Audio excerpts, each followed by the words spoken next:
For decades, the United States was a giant held hostage.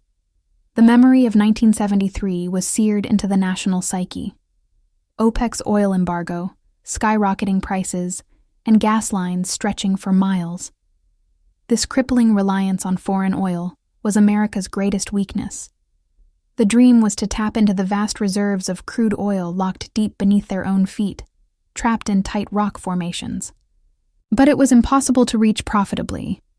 It was a wall that seemed unbreakable.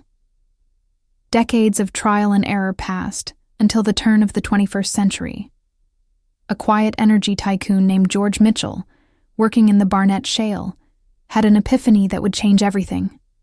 The breakthrough was both simple and world-altering: hydraulic fracturing, or fracking, combined with horizontal drilling.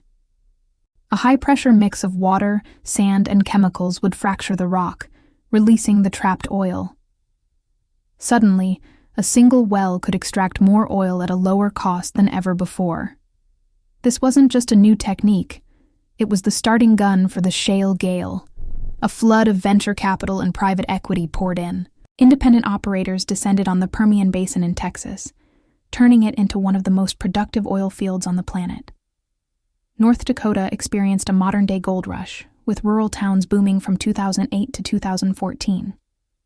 The growth was so explosive that by 2017, storage facilities like the one in Cushing, Oklahoma, were overflowing with a record 69 million barrels.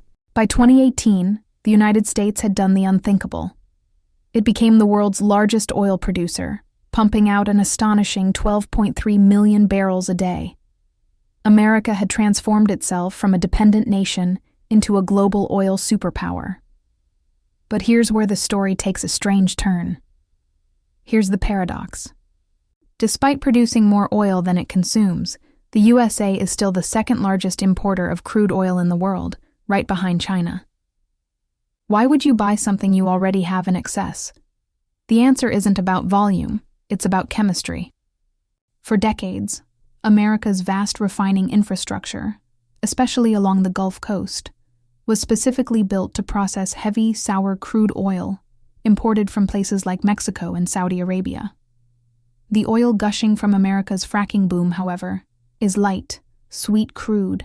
It's less dense and has low sulfur content.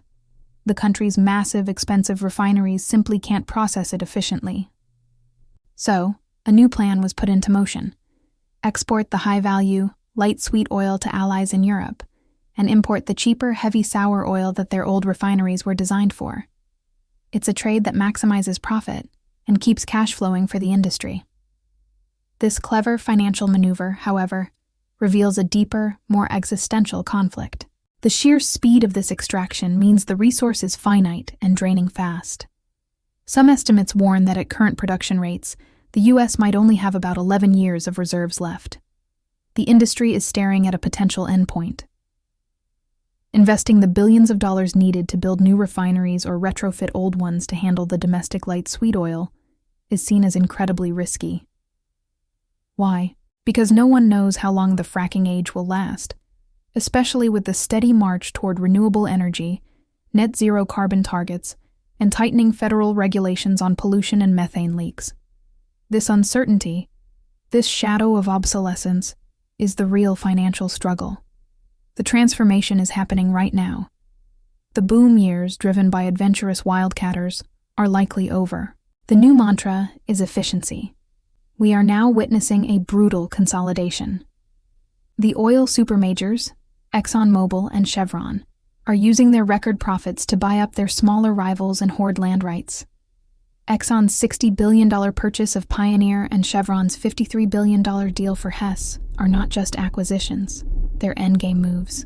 They are designed to leverage economies of scale, maximize the remaining profits, and extract every last drop they can.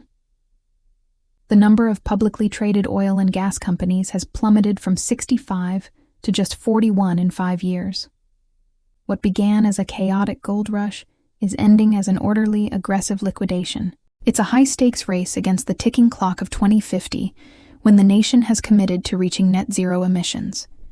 The U.S. may be the king of oil today, but for how much longer can that prosperity last when the entire foundation is a gamble against time, technology, and the inevitable depletion of the rock itself?